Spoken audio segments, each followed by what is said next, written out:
पहाड़ घूमने का सबसे सही तरीका है कि आप पगडंडियों के सहारे जाइए, डिस्कवर करिए, खुद एक्सप्लोर करिए। इसे आपकी और हमारी जनरेशन ट्रैकिंग भी कहती है। अब कौन से एरिया में ट्रैकिंग होती है, कौन सा सेफ़ एरिया है, कौन से पहाड़ देखने लायक हैं, मतलब वहाँ पर आबादी बसी हुई है, इस सब पर हम आज विस्तार से चर्चा करेंगे जेपी पांडे जी से, जिन्होंने किताब लिखी है पगडंडी में पहाड़। आप एजुकेशन डिपार्टमेंट में डायरेक्टर हैं और ये आपकी तीसरी किताब है।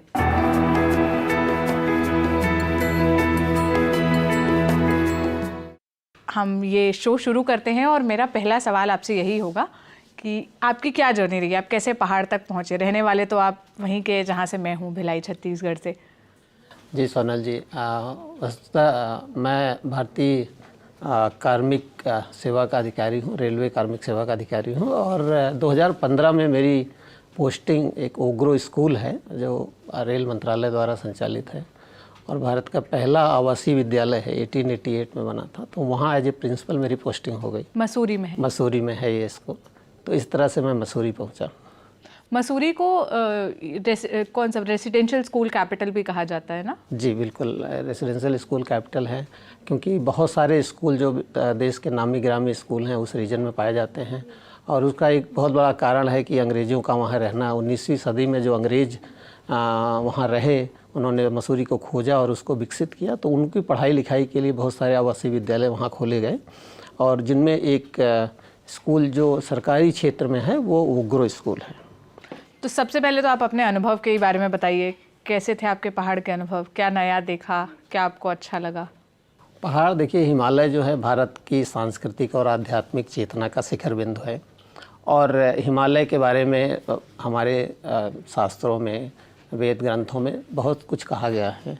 तो हिमालय जितना सुंदर है उतना ही वो आपको ल्योर करता है और न केवल आपको प्राकृतिक रूप से बल्कि आध्यात्मिक रूप से आपको वो आपको चैतन्यता की तरफ ले जाता है। जहाँ तक मेरा सवाल है, मैं वहाँ प्रिंसिपल के तौर पे पोस्टिंग हुई थी मेरी उस स्कूल में और मैं साहित्य से मेरा जुड़ाव है। मेरी तीसरी किताब है ये। उसके पहले जो है मेरा एक कविता संग्रह आ चुका है, एक दूर नीड़ के पंछी मेरा कविता वो है, कहानी संग्रह है, कविता संग्रह मेरा दरिया के दो पाठ हैं। तो उसके बाद ये तीसरी पुस्तक है जो मैंने वहाँ रहते हुए लिखी और उसका एक बहुत बड़ा श्रेय हिमालय को जाता है, उस सुंदर वादियों को जाता है जो मसूरी और उसके आसपास चारों तरफ बिखरी हुई हैं।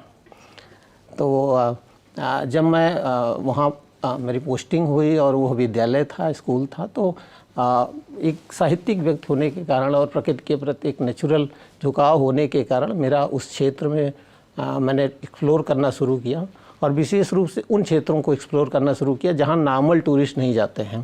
क्योंकि मसूरी, जैसा कि आप सबको पता है कि भारत में पहाड़ों की रानी के रूप में प्रसिद्ध है और हर कोई की या तो मसूरी जा चुका है या उसकी इच्छा है कि वो मसूरी जाए। तो ऐसे समय में ऐसी जगह पे जब आप हो तो वो मसूरी तो एक एरिया है, एक क्षेत्र है, बल्कि उसके आसपास जो पहाड़ों की सुंदरता है, तो मैंने उसको जो एक्सप्लोर करना शुरू किया, विशेष रूप से अपने छात्रों के साथ एक्सप्लोर करना शुरू किया। तो वहाँ से इस किताब का सूत्रपात होता है। आप स्कूल के प्रिंसिपल थे और मैंने इस किताब में पढ़ा कि आप बच्चों को ट्रेकिंग पर लेकर जाते थे या उनके साथ एक्सप्लोर करते थे। आपने एक जापानीज़ कंसेप्ट के बारे में भी बताया, शिरिन-योकू, और जिसको फॉरेस्ट बेथिंग कहते हैं। उसके बारे में आप ज़रा बताएं कि क्यों एजुकेशन सिस्टम में इसको इनकॉर्पोरेट करना चाहिए? बिल्कुल सोनल जी, वस्तुतः जापान में ये कंसेप्ट है, फॉरेस्ट बाथ का कंसेप्ट है, जहाँ जो जंगलों में लोग जाते हैं, वन क्षेत्रों में जाते हैं और वहाँ से उनको एक तरह से रिजुनवेट होते हैं और बहुत सारी उनकी एनर्जी रिगेन होती है। और जहाँ तक छात्रों का और हमारा नेचुरल से संबंध है, तो जो अनुभवात्मक शिक्षा है, एक्सपीरियंशियल लर्निंग है, वो बहुत महत्वपूर्ण है। हम देखते हैं कि जो एक सदियों से कंसेप्ट रहा है या बहुत दिनों से भारत में रहा है कि वो पुस्तक based, text book based education का रहा है, लेकिन अगर हम उसको अनुभवात्मक शिक्षा का रूप दे सकें, जैसा कि नई शिक्षा नीति भी कहती है, और हमारे आदरणीय प्रधानमंत्री जी उसको बहुत बार उसकी बात करते हैं कि अनुभवात्मक शिक्षा के द्वारा ऐसी शिक्षा बच्चों को दे देनी चाहिए, छात्रों को देनी चाहिए जिसका वो अपने जीवन में प्रयोग कर सकें, क्योंकि जीवन तो किताबों में लिखी बातों से चलता नहीं है, ऐसी बातों से चलता है जो आप कर्म क्षेत्र में उतरते हैं और उसको एक्सपीरियंस करते हैं, अनुभव करते हैं और उसके आधार पर समस्याओं का सामना करते हैं। तो वहाँ नेचर की बात आती है। और जब छात्रों को प्रकृति के साथ ले जाया जाता है, प्रकृति के बीच ले जाया जाता है, तो वो बहुत कुछ ऐसा सीखते हैं जिनको हम क्लासरूम की सेटिंग में बैठ कर पढ़ा नहीं सकते और बता नहीं सकते। तो मैंने ये प्रयोग छात्रों के साथ किया कि उनको अपने साथ ट्रैकिंग पे ले गया। आप ये कहें कि आप बताने में मुझे अभी भी खुशी हो रही है कि हमारे छात्रों में, स्कूल के छात्रों में एक तरह से प्रतिस्पर्धा सी होती थी कि वो कौन सा क्लास हमारे साथ अगले सैटरडे संडे में या अगली छुट्टियों में या अगले किसी भी दिन ट्रैकिंग पे जा रहा है। तो उसका एक उनकी पढ़ाई पर भी अच्छा असर पड़ा, उनकी जो सीखने की ललक थी उस पर भी असर पड़ा, और जो एक इनफॉर्मल सेटिंग में हम उन जगह जाते थे वहाँ से बच्चे बहुत कुछ सीखे भी। और अभी जैसा कि हम देख रहे हैं कि प्रकृति के साथ जुड़ाव, जो क्लाइमेट चेंज जैसी समस्याएं हैं उनसे पूरा विश्व जूझ रहा है। तो जब छात्रों को इस तरह का ज्ञान होता है वो प्रकृति के बीच में खुद ही सीखते हैं कि इसको संरक्षित करने की कितनी ज़रूरत है। तो मुझे लगता है कि वो सिग्नल या मैसेज बहुत दूर तक जाता है। वो अपने जीवन में तो उसको उतारते ही हैं, प्लस जिस कार्यक्षेत्र में रहते हैं वो वहाँ भी उसको लागू करने की कोशिश करते हैं। तो मेरा ये प्रयास, मैं मानता हूँ कि ये सफल रहा, जो छात्रों को मैं प्रकृति से जोड़ पाया।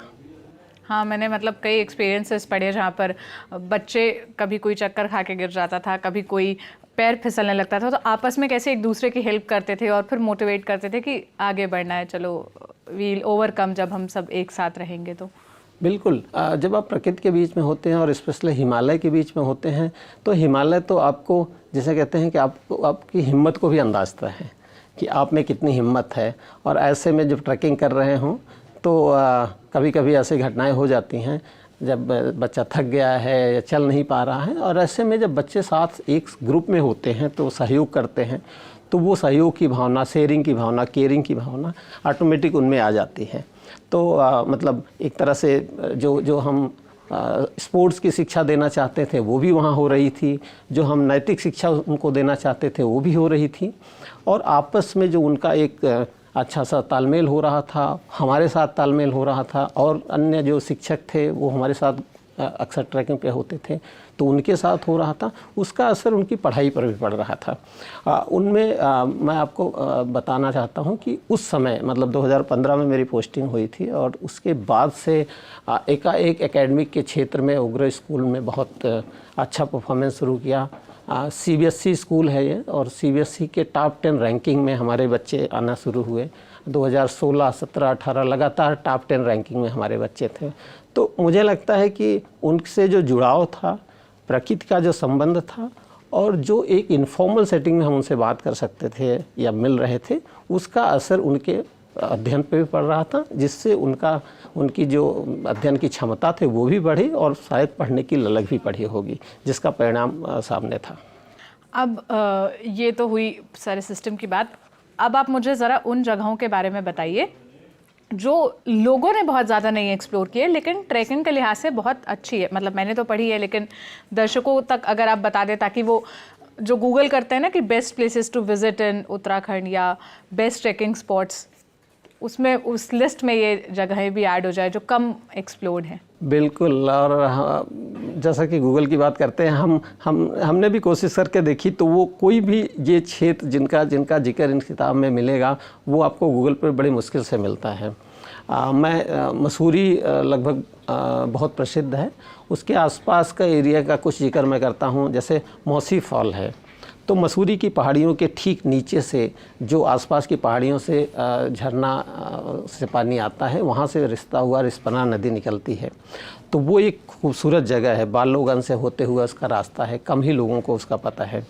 तो वहाँ एक ट्रैकिंग का अच्छा साधन बनता है। इसके अलावा झड़ी पानी फॉल है, नीचे मसूरी से लगभग 6-7 किलोमीटर नीचे बालोगंज के और 3 किलोमीटर पहले झड़ी पानी विलेज है। तो उससे लगा हुआ 3 किलोमीटर के जंगलों में जहां आपको बिल्कुल ट्रैकिंग करते हुए जा सकते हैं वहां, और वो चारों तरफ ग्रीन पहाड़ी जंगल मिलेंगे आपको, और विविध प्रकार के पेड़ पौधों से आपका पाला पड़ेगा, आपका उससे गुजरना होगा, तो वो खूबसूरत जगह पे आप जा सकते हैं। झड़ी पानी फॉल है।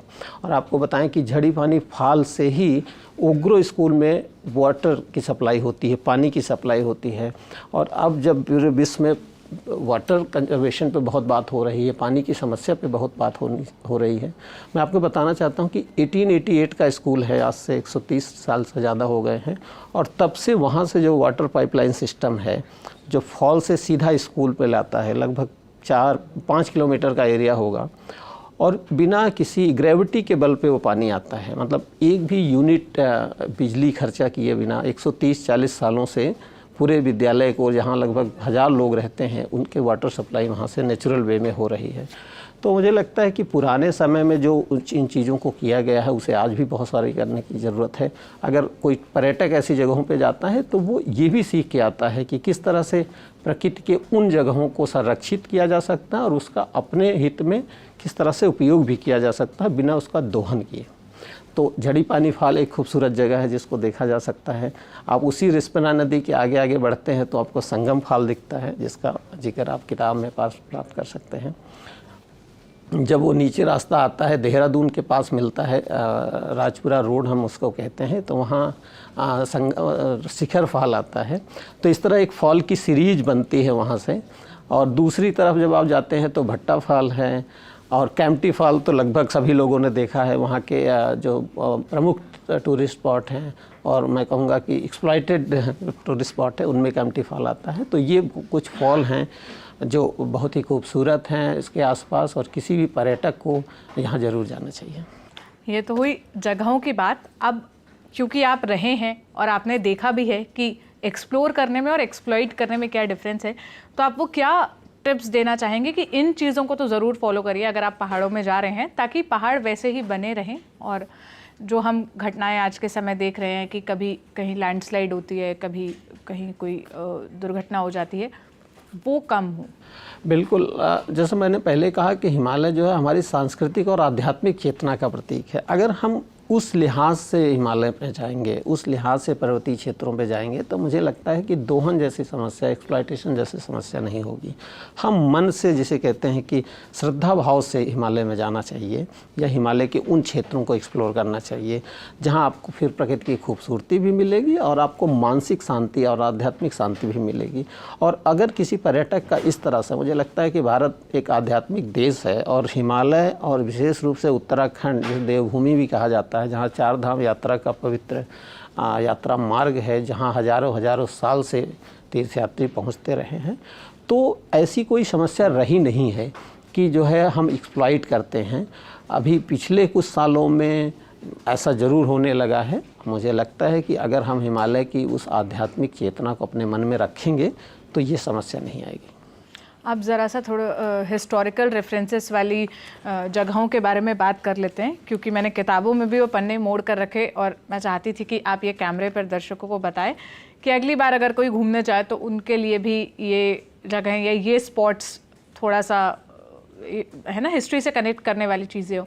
आपने बिरला हाउस के बारे में लिखा, जहाँ पंडित जवाहरलाल नेहरू की मुलाकात हुई थी और वो वहाँ गए थे। उस किस्से के बारे में बताइए और उस जगह के बारे में बताइए। देखिए सोनल जी, बेसिकली ये जो पुस्तक है वो एक यात्रा वृत्तांत है। तो यात्रा वृत्तांत जब एक लिखा जाता है तो न केवल उन यात्रा, उन जगहों का वर्णन होता है, बल्कि उसके हिस्टोरिकल पर्सपेक्टिव का, वहाँ की आर्ट, कल्चर, हिस्ट्री का जिक्र ज़रूर होता है। और ऐसा हिंदी यात्रा वृत्तांत बहुत, जिसे कहते हैं कि बहुत ही सार्थक विधा है, बहुत ही समर्थ विधा है। और राहुल संकीर्त्यायन जी जिसके अग्रणी रहे हैं, और उनके जिसे कहते हैं कि आशीर्वाद तले बहुत सारे लेखक, हम जैसे लेखक, ये प्रयास करते रहे हैं यात्रा वृत्तांत लिखने का। मसूरी, मैं विस्तृत परिप्रेक्ष्य में आता हूँ। मसूरी जो है 19वीं सदी तक एक छोटा सा गांव था, जिसे 1820 के जो दशक था, उसमें जब अंग्रेज 1814 और 16 की भारत नेपाल युद्ध के बाद नेपाल, देहरादून की तराई में उनका आधिपत्य हुआ, तो वहाँ एक कैप्टन यंग हुआ करते थे, एक यंग अफसर जो 20-25 साल का ऑफिसर वहाँ पोस्ट होता है। तो वो एक दिन शिकार खेलते हुए जाते हैं और 1827 के आसपास वो मसूरी उनको दिखती है, और वो इतनी खूबसूरत जगह उनको मिलती है कि वो एक दूसरा आशियाना, उनकी पोस्टिंग देहरादून होती है बट एक दूसरा आशियाना वो मसूरी बना लेते हैं, और तब से मसूरी का उत्तरोत्तर विकास होता गया। और एक दूसरी बात भी बड़ी दिलचस्प है कि भारत में अक्सर गर्मी पड़ती है और अंग्रेज़ों के लिए मौसम सूट नहीं कर रहा था, और बहुत सारे अंग्रेज़ और दूसरे यूरोपीय लोग यहाँ मारे जा रहे थे यहाँ की उमस गर्मी से परेशान होकर। तो ये भी कहा जाता है कि 19वीं सदी में शिमला, दार्जिलिंग, मसूरी जैसे धर्म जो स्थल उन्होंने खोजे, वो एक तरह से उनको भारत में रहने के लिए उनके लिए वरदान साबित हुआ, और वो लंबे समय तक यहाँ रह पाए। और शिमला तो हमारी ग्रीष्मकालीन राजधानी भी रहा है। तो मसूरी भी उस समय 19वीं सदी में वो भारत के सबसे ज़्यादा विकसित क्षेत्रों में हुआ करता था। जो आज हम बड़े शहरों में आज सुविधाएं देख सकते हैं, वो उस सुविधाएं वहाँ हुआ करती थी। उसी परिप्रेक्ष्य में वहाँ तो जितने राजा होते थे, रियासती जमींदार होते थे, उन्हों भी कोशिश करते थे कि वहाँ एक घर बना के रखें, और उसी संदर्भ में वहाँ बिरला हाउस था, और जहाँ 1829 में महात्मा गांधी जी का जाना हुआ था। जब मसूरी जाते थे तो वहाँ रुकते थे, और उसी जगह पे एक चार्लविले होटल है, होटल हुआ करता था। 1850-56 के आसपास का वो होटल था। और बाद में आज का जो लाल बहादुर शास्त्री एडमिनिस्ट्रेशन की एकेडमी है, जहाँ सिविल सर्विसेज अफसर्स की ट्रेनिंग होती है, वो भी उसी स्थान पर बनी है। और बहुत ही दिलचस्प बात है, शायद बहुत कम लोगों को पता होगी कि जब श्री दलाई लामा जी का चीन से निर्वासन हुआ था 1959 की बात है, तो वो सबसे पहले मसूरी आके रुके थे। वो अप्रैल 1959 की बात है। और पंडित नेहरू जो उस समय हमारे देश के प्रधानमंत्री हुआ करते थे, वो उनसे जाकर वहाँ मिले थे, और लगभग 1 साल मसूरी में रहने के बाद उनका फिर जो अभी उनका मैक्लोडगंज जो स्थान है, वहाँ वो गए थे। तो मसूरी बहुत सारे ऐतिहासिक चीज़ों की भी साक्षी रही है, ऐतिहासिक स्वतंत्रता संग्राम की साक्षी रही है। पंडित मोतीलाल नेहरू, जवाहरलाल नेहरू अक्सर वहाँ जाया करते थे। एक किस्सा वो भी है कि पंडित मोतीलाल नेहरू जब बीमार हुए थे तो उनको मसूरी लेकर जाया गया था। बिल्कुल, वो कहते हैं कि उनकी पसंदीदा जगह हुआ करती थी। और जो माल रोड है, कोई मसूरी जाता है तो माल रोड की ज़रूर सैर करता है, तो उस समय भारतीयों के लिए माल रोड बैन थी, उनको जाना अलाउड नहीं था। तो कहते हैं कि मोतीलाल नेहरू अक्सर उस रोड पे जाते थे और फ़ाइन भरते थे, और क्योंकि फ़ाइन लगती थी तो वो जानबूझकर ऐसा करते थे, क्योंकि उनको ये उनके जताने का तरीका होता था कि ये भारत भूमि है और जिस पर हमारा अधिकार है तो हम ज़रूर आएंगे, और ठीक है, आपका शासन है तो आप फ़ाइन ले लीजिए। तो एक जिसे कहते हैं कि स्वतंत्रता संग्राम के अनेक जो कदम हैं, अनेक साक्ष्यों का जो है साक्षी रहा है मसूरी। आपने किताब में एक और बात का जिक्र किया, और जिसकी तस्वीर हम आए दिन देखते भी रहते हैं, कि जो अनप्लान डेवलपमेंट हो रहा है वहाँ पर जगह जगह।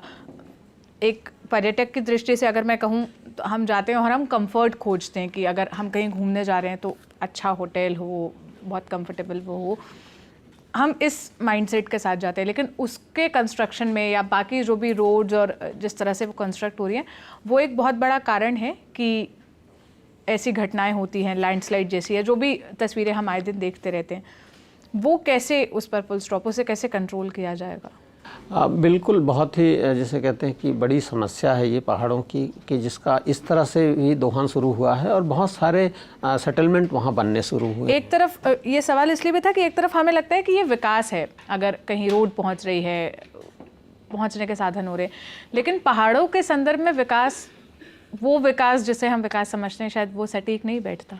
बिल्कुल, ये दोनों में एक बैलेंस करने की ज़रूरत है, क्योंकि पहाड़ी क्षेत्रों का विकास भी ज़रूरी है, वहाँ लोगों का जाना होता है, तो वो कुछ मूलभूत सुविधाएं वहाँ होनी आवश्यक हैं। लेकिन जिस तरह से वो आधुनिक विकास वहाँ पहुँच जाएगा, अगर आप देखें तो हिमालय जो है वो एक तरह से वो सबसे नया पहाड़ उसको बोला जाता है, अगर जियोग्राफिकली देखें तो। और इसलिए वो काफ़ी डिस्टेबलाइज है, अभी भी डिस्टेबलाइज है, और उस चक्कर में वहाँ जितने कंस्ट्रक्शन कंस्ट्रक्शन के काम हो रहे हैं, बहुत सारे अनप्लान्ड काम हो रहे हैं, तो वो पहाड़ का जो एरिया है वो कई बार हिल जाता है। और जब भी कभी बरसात होती है, कभी वहाँ कुछ भूकंप आता है या इस तरह से चीज़ें होती हैं, तो वो बहुत सारे जन धन की हानि करता है। मुझे उसको देखने की बहुत ज़रूरत है, उसको संरक्षित रखने की बहुत ज़रूरत है। और सुविधाओं के नाम पर मुझे लगता है वहाँ विकास के अंधाधुंध दौड़ नहीं होनी चाहिए। अभी हम लोगों ने बहुत सारे ऐसे घटनाएं देखी हैं उत्तराखंड में और हिमाचल में भी, जहाँ इस तरह की चीज़ें हो रही हैं। मुझे लगता है कि जो ये मेरा यात्रा वृत्तांत है वो एक तरह से प्रकृति के प्रति जो सेंसिटाइजेशन है, संवेदनशीलता है, वो भी बताने का प्रयास है कि किस तरह से हम उसके नज़दीक भी रहें और उसके प्रति संवेदनशील भी रहें।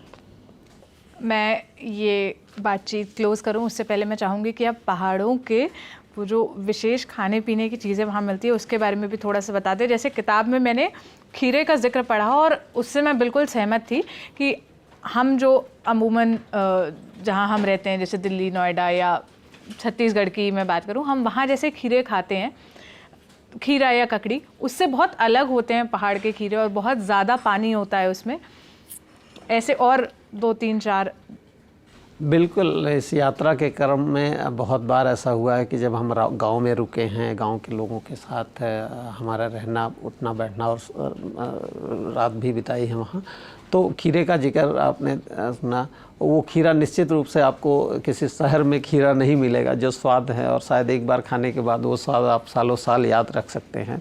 इसके अलावा वहाँ उसे बोलते भी पहाड़ी खीरा ही, पहाड़ी खीरा ही बोलते हैं उसको, और बिल्कुल अलग तरह का होता है। जो जिक्र है किताब का वो बिल्कुल वो शिखर फाल के ऊपर एक गांव है वहाँ का है, और आपकी बातों से मुझे उस खीरे के स्वाद की बात एक बार फिर से याद आ गई।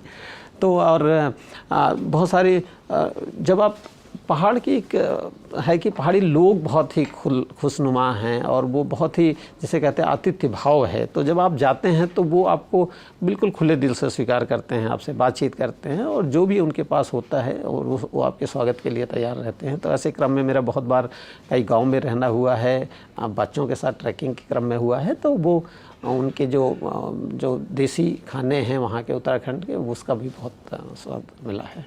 और मसूरी के पास आपने 2-3 ऐसे स्पॉट भी बताए। एक तो आपने किताब में भी जिक्र किया था जहाँ बहुत बढ़िया चीज़ मिलता है, जिसे हम मक्खन कहते हैं हिंदी में। बिल्कुल, वो लंडोर एक जगह है, 4 दुकान का रास्ता है। वो जो मसूरी का सबसे ऊंचा स्थान है वो, और अभी वो फेमस इसलिए है कि अगर कोई मसूरी जाता है तो रस्किन बॉन्ड, जो जिनका नाम हम सभी जानते हैं, भारत में प्रसिद्ध राइटर्स हैं, वो वहाँ रहते हैं। तो वो उस इलाके में एक प्रकाश की दुकान हुआ करती है। वो उसमें कहते हैं कि उसका चीज़ बहुत अच्छा है, और किसी ज़माने में वहाँ से जो चीज़ जो है वो दिल्ली के जो संभ्रांत लोग होते थे उनको भी वहीं से आता था। आपकी रस्किन बॉन्ड से कभी मुलाकात हुई? बिल्कुल, रस्किन बॉन्ड से बहुत बार मुलाकात हुई। काफ़ी मुझे बहुत ये मेरे लिए गौरव की बात है कि आत्मीय संबंध है मेरे उनसे। और आपको बताना चाहूँगा कि उनकी जो माता जी थी वो हमारे ओग्रो स्कूल से पढ़ी हुई थी, तो उनका विशेष सानिध्य और प्रेम होता है ओग्रो स्कूल पर। तो उस क्रम में कई बार उनसे मुलाकात हुई।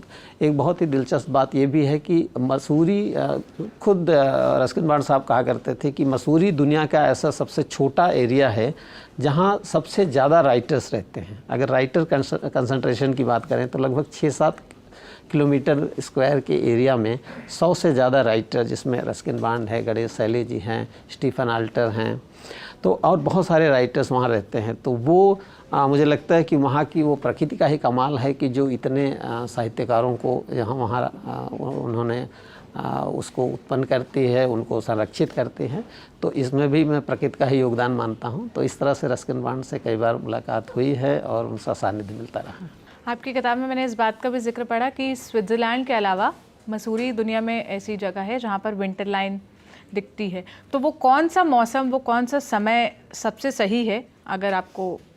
बिल्कुल, वो एक खूबसूरत नज़ारा होता है जब पूरे क्षितिज पर लाल रंग की एक रेखा खिंच जाती है और उसको विंटर लाइन कहा जाता है, और वो पूरे मसूरी से चारों तरफ देखी जा सकती है।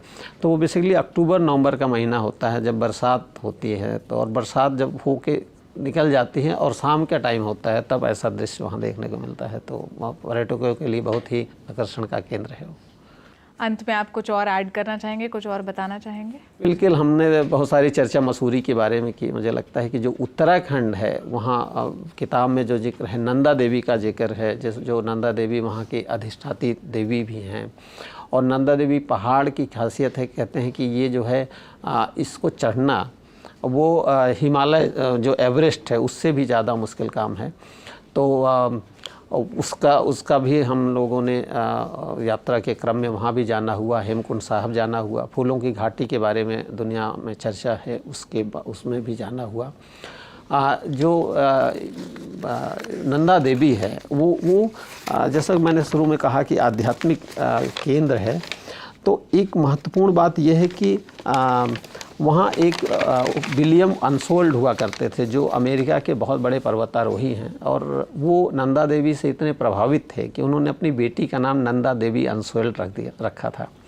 और जब वो बड़ी हुई, उनकी बेटी 22-23 साल की थी, तो वो दोनों पर्वतारोहण करने 1975-76 में नंदा देवी आए थे। और दुर्भाग्यवश वहाँ उनकी उस बेटी की मृत्यु हो जाती है। बर्फ़ का तूफ़ान एक दिन आता है। मैं वो लाइनें विशेष रूप से बताना चाहता हूँ कि जो हिमालय है और जो मैं उसको कह रहा हूँ कि वो हमारी चेतना से कैसे जुड़ता है, तो न केवल हम भारतीय उसको महसूस करते हैं बल्कि जो भी उस क्षेत्र में जाता है वो उसको महसूस करता है।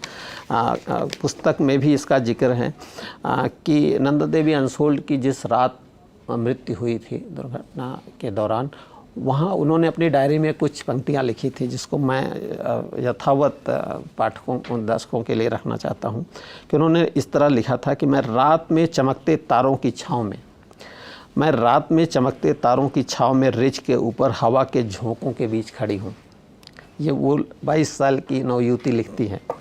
मैं रात में चमकते तारों की छाँव में रिज के ऊपर हवा के झोंकों के बीच खड़ी हूँ। मैं अकेली नहीं हूँ बल्कि मैं उन समस्त छायाओं के साथ मिल रही हूँ जिन्होंने मुझे अपने आगोश में ले लिया है। मैं एक संपूर्ण का हिस्सा हूँ, मैं समाधिस्थ हूँ। ये लाइनें हैं उस पर्वतारोही नवयुवती की, और उसके कुछ समय बाद ही, कुछ चंद घंटों बाद ही शायद उनकी मृत्यु हो गई है। तो ये अभी भी वहाँ नंदा देवी के जहाँ जिस जगह पर उनकी मृत्यु हुई थी वहाँ ये पंक्तियाँ लिखी हुई हैं। तो ये बताता है कि जब आप ऐसी जगह पे होते हैं तो आप संपूर्ण का हिस्सा बन जाते हो। आप स्वयं नहीं रहते हो, आप प्रकृति से जुड़ जाते हो, आप संपूर्ण का हिस्सा होते हो। और ये महत्वपूर्ण है, उत्तराखंड की खूबसूरती है कि आपको एक इतनी ऊंचाई तक, आध्यात्मिक ऊंचाई तक वो क्षेत्र ले जाता है। मसूरी के अलावा जो प्रमुख स्थान है और जो मुझे बहुत प्रिय है वो एक मुनस्यारी एक जगह है जो कुमायूं क्षेत्र में पड़ता है। और ये इसको कहते हैं कि ये उत्तराखंड का स्विट्ज़रलैंड कहते हैं। हालांकि मैं इससे बहुत सहमत नहीं होता। स्विट्ज़रलैंड मुझे लगता है उससे भी ज़्यादा खूबसूरत जगह है। ये हिमालय के बीच में स्थित है, पंचाचूली पर्वत के बिल्कुल नीचे मुनस्यारी है। तो मुझे लगता है कि ये मैं पर्यटकों को भी रिकमेंड करूँगा कि वो यहाँ जाएँ। जो प्रमुख व्यक्ति हैं, उत्तराखंड जो है सदा से बहुत प्रमुख व्यक्तियों को देता रहा है। मैं 2-3 नाम जो लेना चाहता हूं, उनमें एक किशन लाल जी हैं जो मुनस्यारी से संबंध रखता है और भारत के बहुत बड़े सर्वेयर थे वो। और कहते हैं कि जापान में भी उनकी प्रतिभा को देख के उनकी प्रतिमा वहाँ स्थापित है। तो मुझे लगता है ऐसे जो महापुरुष हैं और ऐसे विद्वान लोग हैं उनको भी याद करने की ज़रूरत है इस यात्रा के माध्यम से, पुस्तक के माध्यम से। इसके अलावा बहुत ही एक दिलचस्प और भी किस्सा है कि राधानाथ सिकदर का नाम शायद कम ही लोग जानते हैं, लेकिन एवरेस्ट का नाम सब लोग जानते हैं। और एवरेस्ट का नाम माना जाता है कि एवरेस्ट जो जॉर्ज एवरेस्ट थे उनके नाम पे रखा गया है, जबकि ऐसा नहीं था। बल्कि एवरेस्ट की जो ऊंचाई नापने का काम किया था वो एक भारतीय सर्वेयर थे, राधानाथ सिकदर जी, उन्होंने किया था। लेकिन क्योंकि राधानाथ सिकदर जी वो जॉर्ज एवरेस्ट के मातहत काम करते थे, वो उनको अपना गुरु मानते थे। जॉर्ज एवरेस्ट जी, उनका बंगला मसूरी में आज भी स्थित है और वो एक टूरिस्ट का सेंटर है, बड़ा सेंटर है। तो राधानाथ सिकदर जी ने ये काम किया था, एवरेस्ट की ऊंचाई नापी थी। लेकिन उन्होंने यह काम, जैसा कि भारतीय परंपरा है कि हम गुरुओं को बहुत सम्मान देते हैं, तो उन्होंने उसका नाम जॉर्ज एवरेस्ट के नाम पर रखा था। बट उसके जो ऊंचाई नापने का काम था वो हमारे ही देश के एक सर्वेयर ने किया था, जिनका नाम श्री राधानाथ सिकदर जी है। तो ये बातचीत थी हमारी। आपका बहुत बहुत शुक्रिया हमें वक्त देने के लिए। और मुझे उम्मीद है कि इस बातचीत के बाद अब जब आप अगली बार कभी पहाड़ों में घूमने जाने का प्लान बनाएंगे तो आपको कुछ चीज़ें या कुछ टू डू लिस्ट में ऐड करने के लिए चीज़ें मिल गई होंगी, कुछ ऐसी जगहों के बारे में पता चला होगा जो आपको गूगल या यूट्यूब पे सर्च करने पर नहीं मिलेंगी।